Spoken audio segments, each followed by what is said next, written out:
This world is such a, and when I say this world, I mean it. I don't mean in an ideal sense. I swear, man, we got the ghost of Pac in the studio right now. It's such a, gimme. Step, crush. They try to stop me, man. Look. Everybody back off. Put me down, try and put me down. I'ma hit him up like an outlaw. Combination, hit him with a southpaw. Knock him out in the first round, y'all. Voice of my city like town hall. Round more pounds than stray dogs. I can make it flood in a drought, y'all.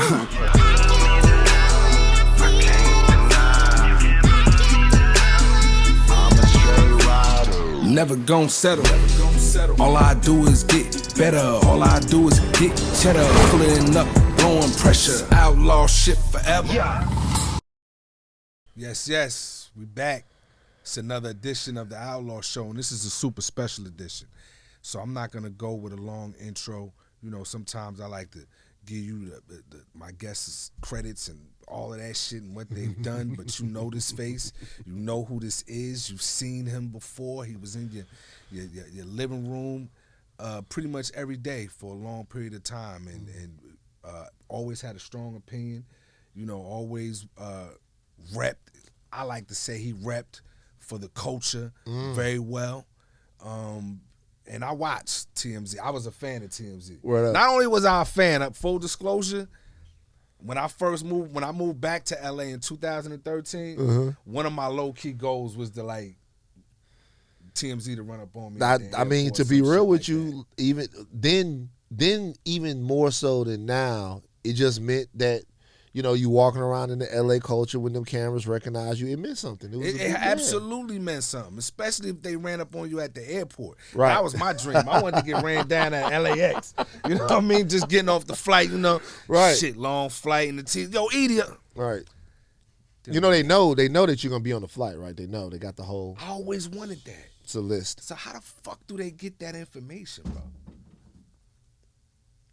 There you go. So it's a list, and it's a whole list, and it's it's a whole list of every single name of every single person that's going to be on the flight for that day, so they know where people are going to be, and they go there and they shoot them when they get off the plane. This is great for my self-esteem. You know why? Because that means I was never on that list. They didn't care enough.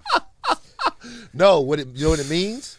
It means that they might know you as E.D.I and not as your real name, because a lot of times with rappers, it's harder to actually get them, find them on that list. Right, this is that's true. What's up. That's this what's is up. true. Hey, rappers, man, I take it. It's harder to find them on that list because you might know someone as Fabulous or Lil Wayne, and you might not know what's Fab's name, like Jack Johnson or something like that, or Dwayne Carter.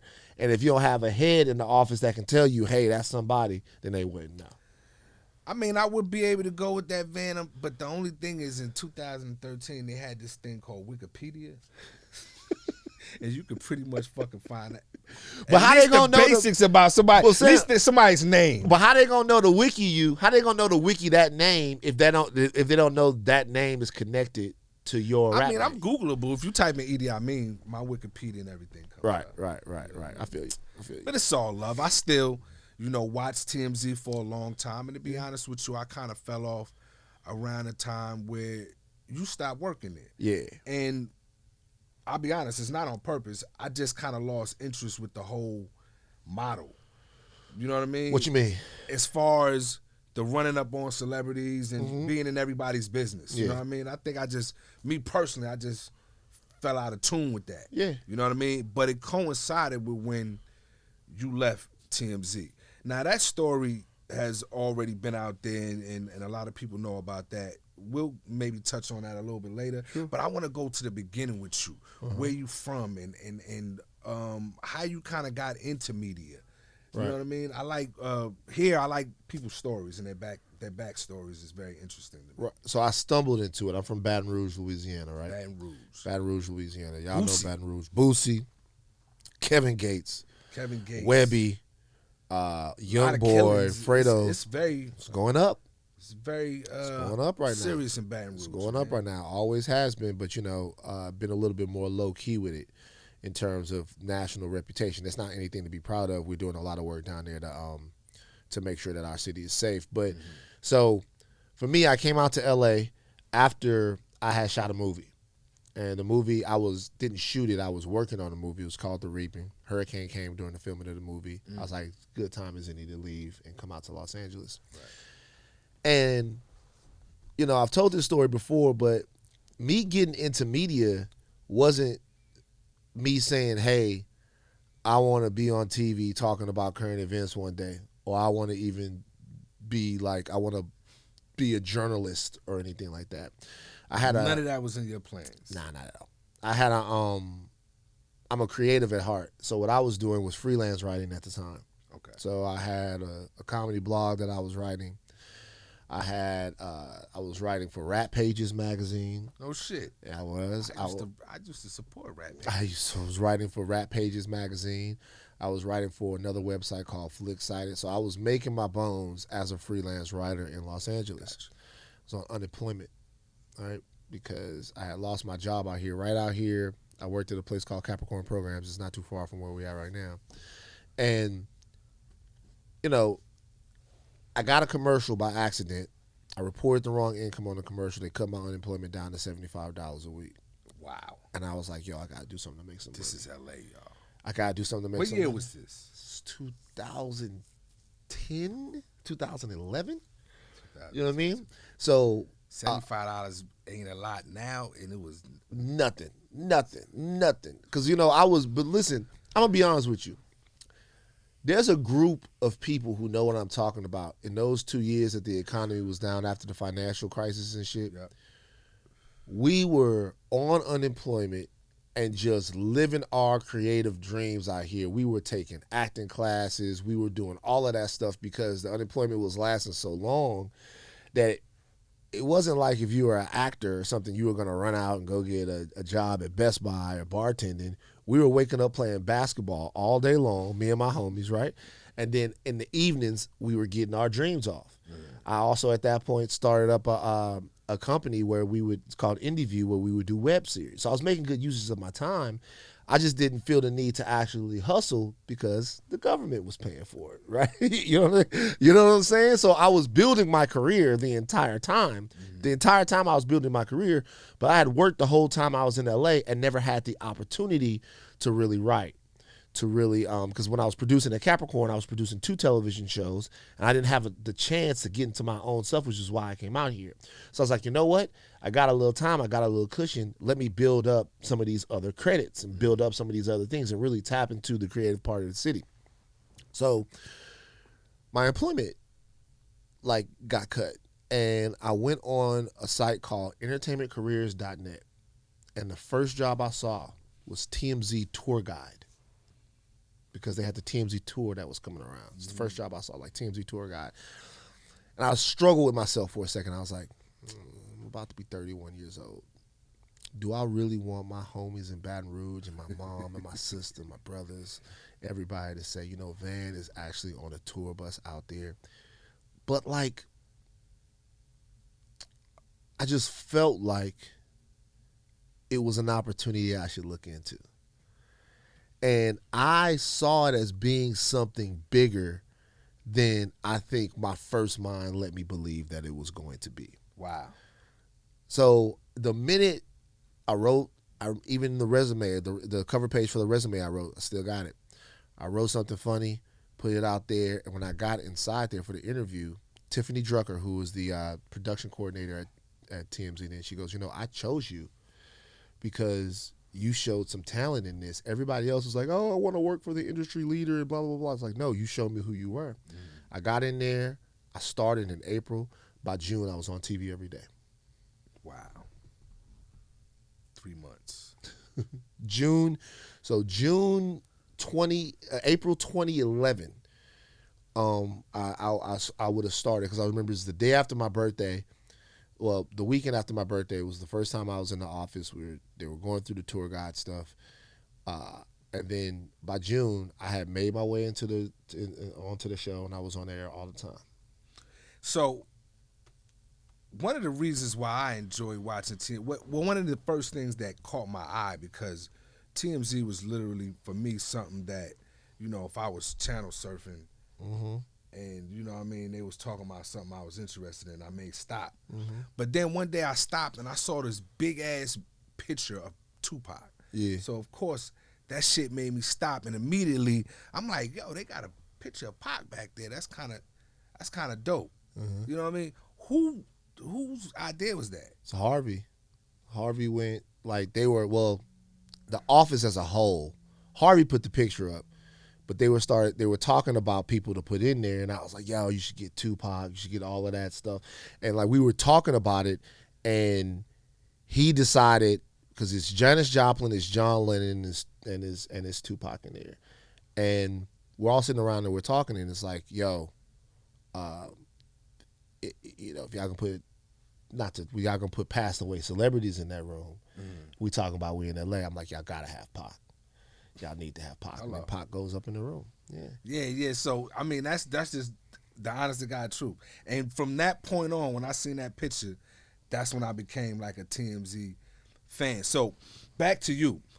What was, when you got the job, what was some of your jobs, your duties over there? What were you?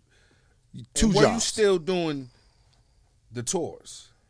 So I did the tours from 2011 to, I want to say 2014. Because here's the thing. So you're on TV and then you doing tours? Doing 3 jobs at TMZ. I was on TV doing tours, and I was a camera guy. 3 of them. 3 different jobs.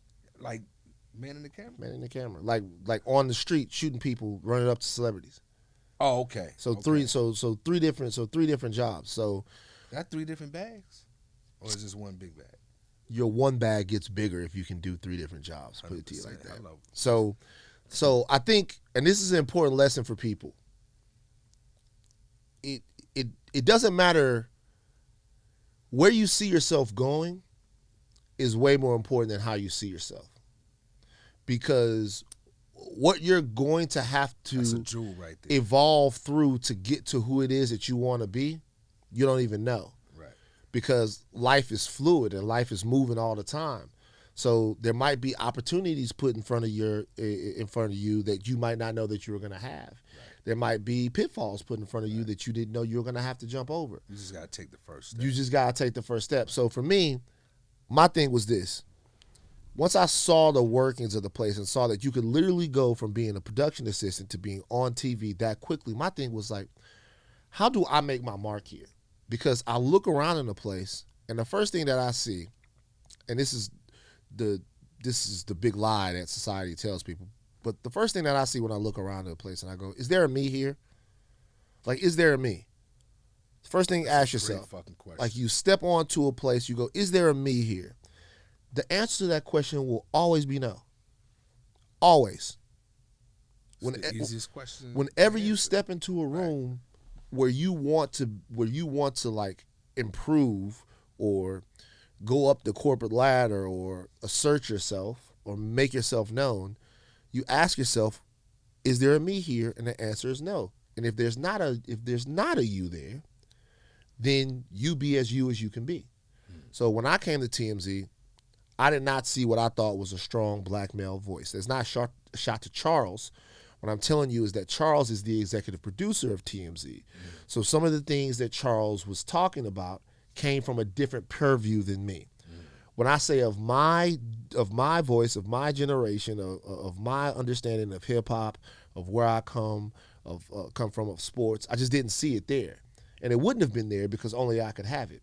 So I stepped into a room. That's crazy you said, not to cut you off, that's crazy you said that, because definitely knew Charles was there, understood that he was a black man, but I think if you were just to survey 10 people from the culture, you would be, oh, that's the black dude from TMZ.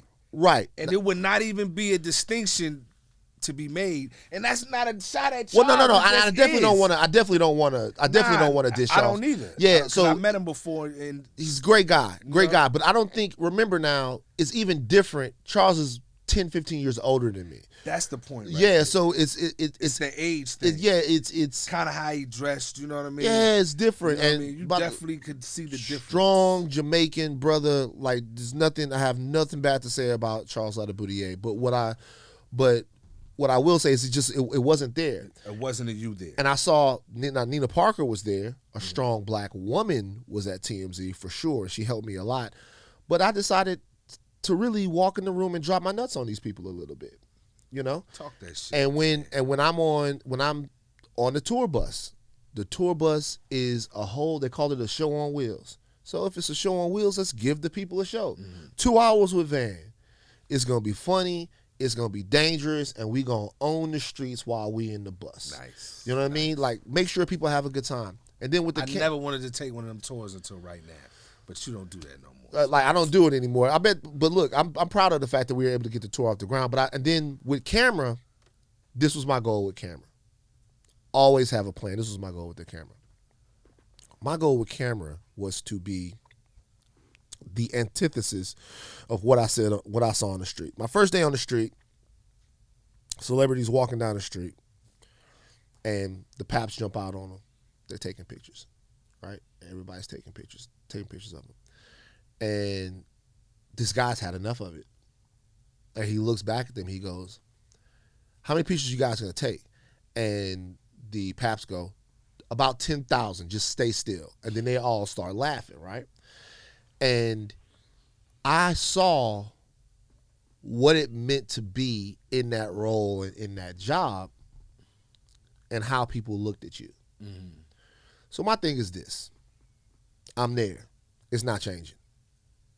The reason why I was on camera is because there was only one tour bus at the time, and there weren't enough tour bus shifts to go around for the 3 guys that we had. So in order for me to be employed for the rest of the days of the week, they had to find another job to give me, and I was not sitting in that office all day. It's not my style. So I decided, well, what can you do? Every single goal, every single shot I had, my goal was to make the celebrity laugh or put a smile on their face. And that always works. Blake Griffin's walking up the street. It's during the NBA lockout. TMZ desperately probably wants a soundbite on the NBA lockout. The reality is this. You have to use your mind. Is Blake Griffin going to tell us about the inner workings of the negotiation between the NBA Players Association and the owners? No. I'm a league basketball player. So what do I say to Blake Griffin? I'm like, look, you're not doing anything on Wednesday. Like, we need a big. So if you want to come up to LA Fitness and like run with us, period. Like you can come up there. Like, I know you're not doing anything, and like me and him are walking, and like as he sees that this encounter is not going to be a got you moment, that this guy's just fucking with him. You go back and watch the clip. He starts to relax.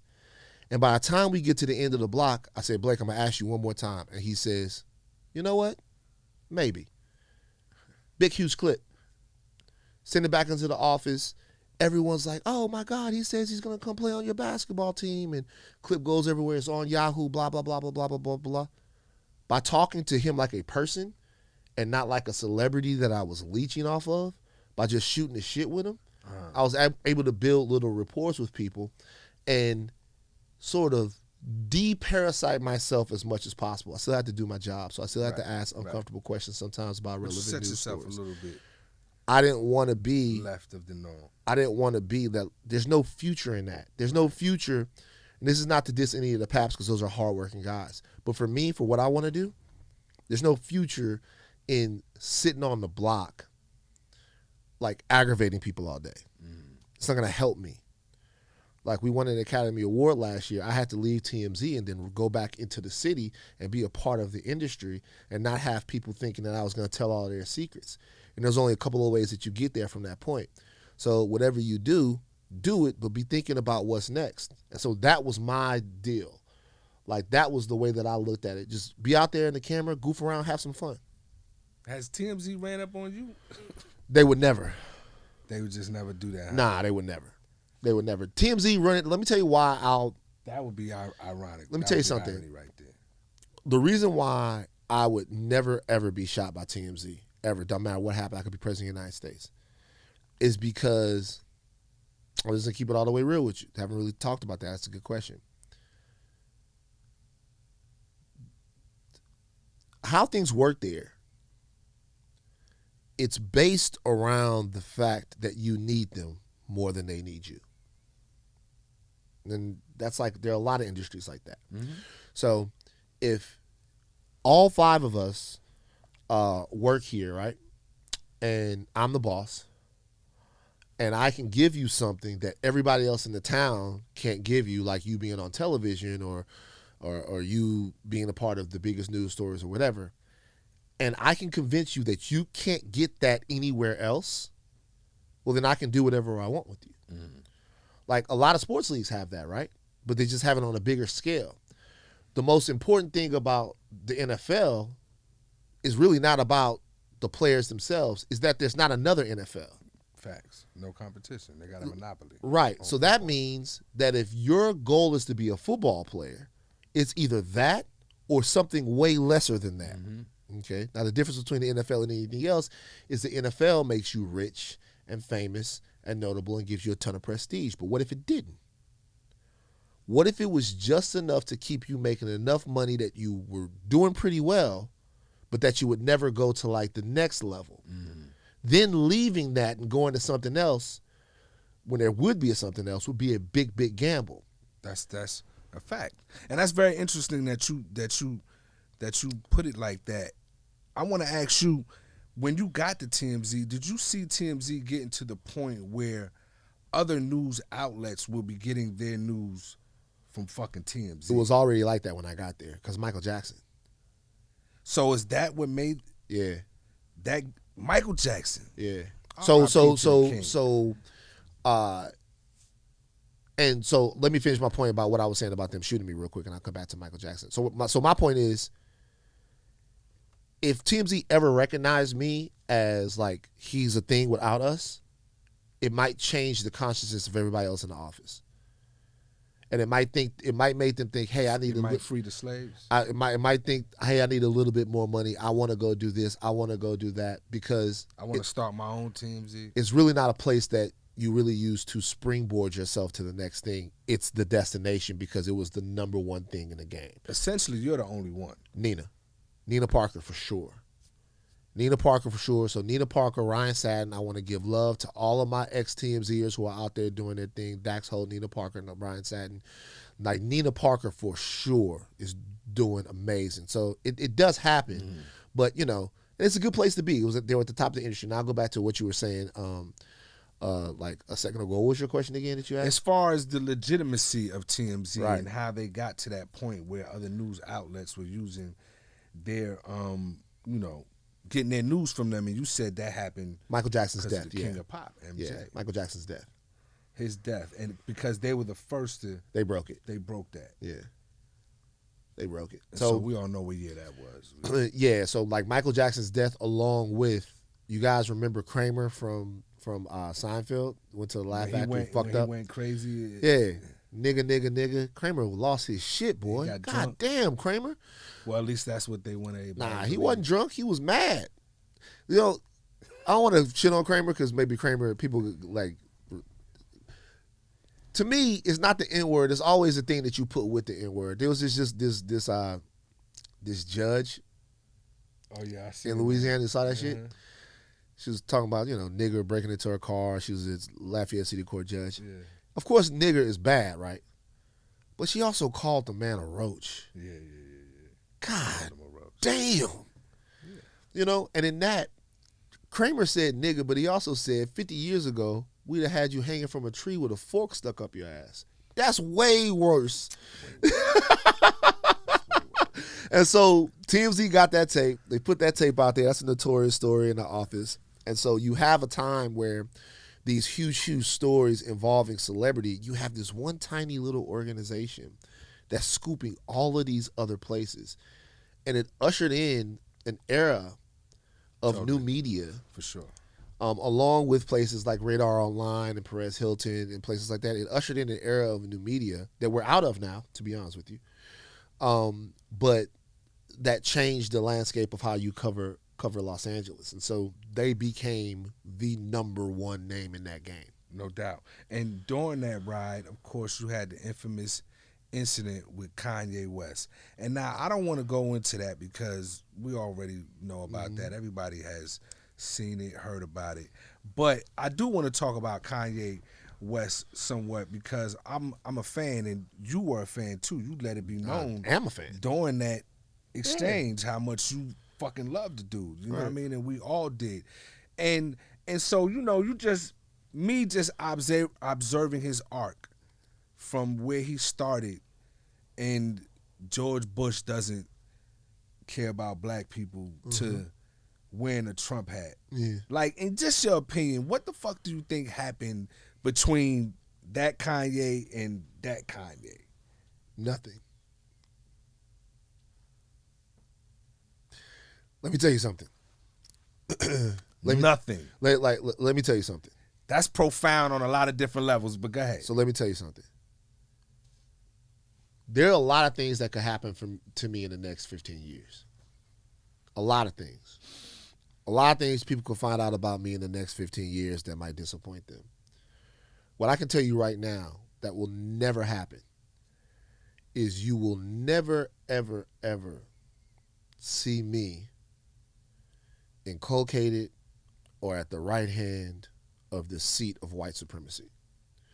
All of us have been wittingly and unwittingly sometimes involved in the system of white supremacy that exists here in this country and worldwide. All of us have. All of us have done things that have benefited us that might have not benefited our community, which empowers white supremacy. All of us has been a part of it, even on a latent level. It's hard not to if you live in America, which in America we tend to think that white supremacy is the darkness. It's not. It's the sun. It's the white supremacy in America is not the shark. It's the sea. It's the thing that sustains everything. That's what everything was built on. And that's why you see right now when people are trying to reshape the ecosystem, you see the white supremacists holding on for dear life. For dear life, because they don't understand what their country looks like if the foundation of it isn't white supremacy. Right. So that's something right now that I can tell you I will never do. You'll never see me at the right hand of the spokesperson for white supremacy. Trump wasn't president of America as much as he was the Grand Wizard of America.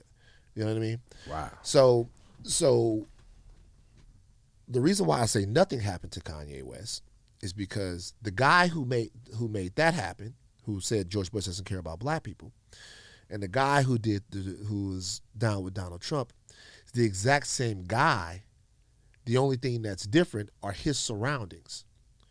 So principle matters in terms of what it is that you believe. So the only reason why the George Bush doesn't care about black people thing went the way that it went is because people didn't like George Bush. Like black people didn't like George Bush, right? Had that been black people don't like Trump though. But what I'm saying is this though.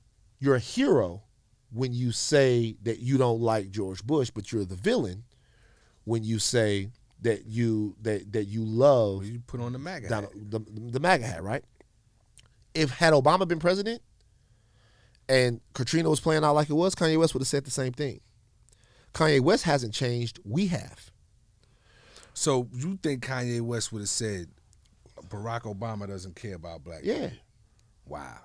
And by the way, he never, like, to me, partially what went on with Donald Trump is that Obama showed a disdain for Kanye that I think took Kanye off. Remember he called him a jackass and things like that. I think, and the reason why I say he hasn't changed is because there's no substance there. More than anything, that's what I'm trying to say. There's not a real belief system there.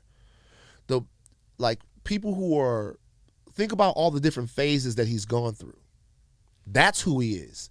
It's a new one almost every album. Right. So what I'm saying is that's who he is. Right. So the guy who we thought had all of these deep-seated beliefs about black people, about the way things should go in ours, that's never true. The thing that's most consistent about Kanye West is that the last idea he heard is the best idea to him. So the last thing that he was told by someone else is the best thing that he was told. Deep in the trenches, I'm riding dirty, I'm reckless. I got this bitch sitting next to me and she love when I check her.